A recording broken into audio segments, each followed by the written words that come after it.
First off is ingredients. I think people really care about what they're drinking. As you can see that with like all these juices on the market and using like fresh whole ingredients and organic and all natural.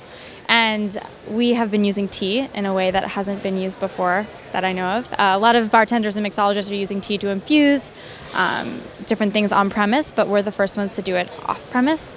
So it's another way for people to make this sort of craft cocktail that's all natural and fresh at home, very simply, without the multiple steps that these talented mixologists and bartenders are using.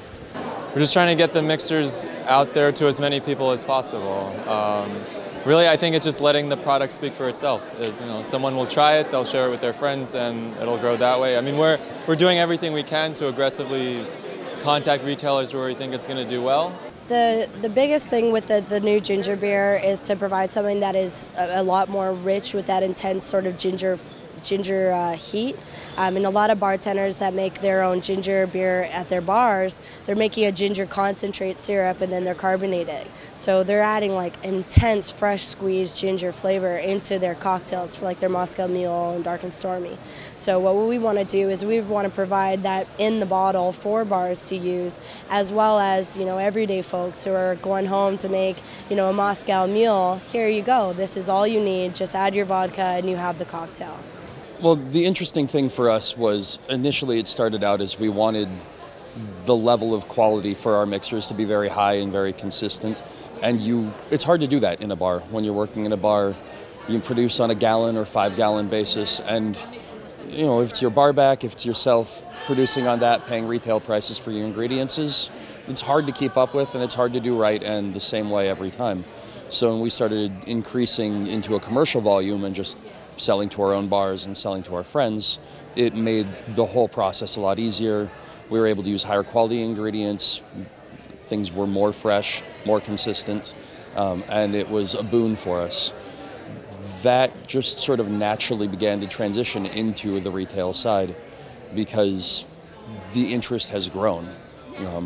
I've been a bartender for 10 years, the owner as well, and it's something we've built collectively as a bartending community, is that interest in that knowledge. And the syrups have been a natural extension of that. Our brand came around because we saw an opportunity in ginger beer. We felt a lot of the ginger beers were designed as sodas more and less as a mixer. And they were, as a soda, they were a little softer. They were nice on their own, but once you put ice and liquor in it, some of the dimensions of that soda faded off. So we wanted to kind of enhance those dimensions, those richer flavors, spicier notes. Wanted to make those stronger so when you actually did make a cocktail with it, you had those flavors stayed around and created a balanced cocktail. I think the big word I would use for cocktails right now is all about balance.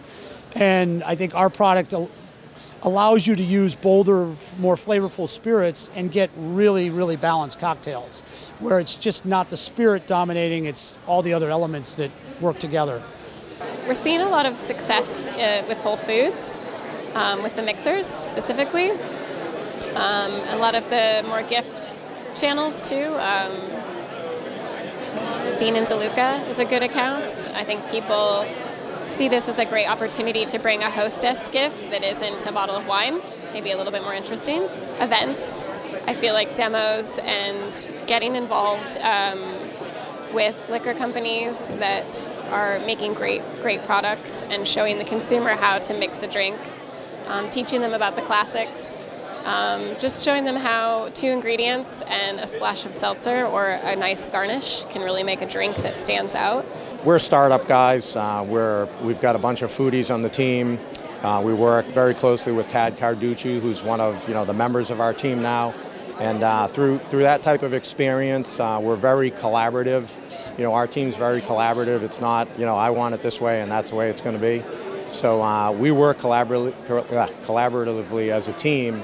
And the fact that we own our own manufacturing facility is huge for us, because when we originally launched this brand 5 years ago, we went through 5 co-packers, and none of the co-packers were willing to take the time and have the patience to make the product to the quality that we demanded. So we ended up having to buy our own facility, and that's made a big difference for us.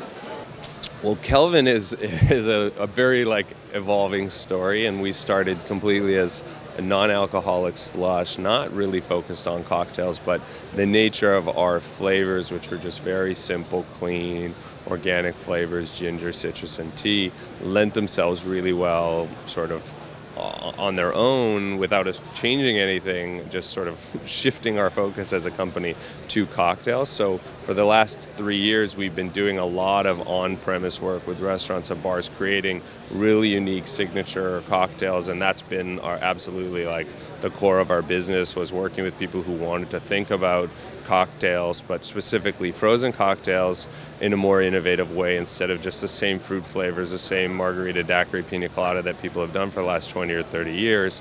And so our core business of food service has always been rooted in kind of craft cocktails, but specifically focused on frozen. And what we are doing now here at Fancy Food, and we just launched 3 weeks ago, is launching our first grocery product, which will allow people to very easily make craft cocktails frozen at home. So we're trying to continue to focus on that craft cocktail trend, but our particular niche is really just exclusively continuing to focus on frozen, which is our core competency.